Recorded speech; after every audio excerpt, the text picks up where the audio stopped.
আসসালামু আলাইকুম প্রিয় ভাই ও বোনেরা, আপনারা কেমন আছেন?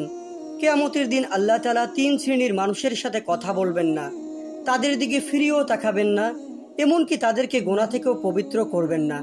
আসুন জেনে নেই সেই তিন শ্রেণীর মানুষ কারা। আমরাও কি তাদের মধ্যে পড়ি কিনা? বন্ধুরা, তাহলে জেনে নেওয়া যাক। কিয়ামতের দিন আল্লাহ তাআলা তিন ব্যক্তির সাথে কথা বলবেন না, তাদের দিকে ফিরে তাকাবেন না, এমনকি তিনি তাদের গোনা থেকে পবিত্র করবেন না, বরং তাদের জন্য রয়েছে কষ্টদায়ক শাস্তি। এ প্রসঙ্গে প্রিয় নবী সাল্লাল্লাহু আলাইহি সাল্লাম তার উম্মতকে সাবধান করে একটি গুরুত্বপূর্ণ হাদিস বর্ণনা করেছেন। হযরত আবু যর রাদিয়াল্লাহু তাআলা আনহু বলেন, রাসূলুল্লাহ সাল্লাল্লাহু আলাইহি সাল্লাম ইরশাদ করেছেন, কিয়ামতের দিন আল্লাহ তাআলা তিন ব্যক্তির সাথে কথা বলবেন না, তাদের দিকে তাকাবেন না, এমনকি তাদের গোনা থেকে পবিত্র করবেন না, বরং তাদের জন্য রয়েছে কষ্টদায়ক শাস্তি। আমি জিজ্ঞেস করলাম, তারা কারা? তাহলে তো এরা ধ্বংসপ্রাপ্ত, তাদের বাঁচার কোনো রাস্তা নেই। রাসূলুল্লাহ সাল্লাল্লাহু আলাইহি সাল্লাম এ কথাগুলো তিনবার বলছেন। তারা হলো, যে ব্যক্তি টাকনুর নিচে ঝুলিয়ে কাপড় পরে, যে ব্যক্তি মিথ্যা কসম খেয়ে ব্যবসার পণ্য বিক্রি করে, যে ব্যক্তি কারো উপকার করে আবার খোঁটা দেয়।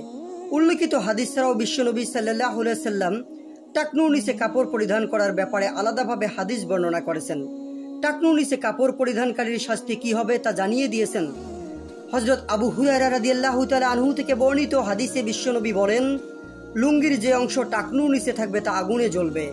টাকনুর নিচে কাপড় পরিধানকারীর শাস্তির বর্ণনার কারণ প্রসঙ্গে বিশ্বনবী সাল্লাল্লাহু আলাইহি সাল্লাম বলেছেন, টাকনুর নিচে ঝুলিয়ে কাপড় পরার ব্যাপারে সাবধান হও, কারণ তা অহংকারের অন্তর্ভুক্ত, আর আল্লাহ অহংকার করাকে পছন্দ করেন না।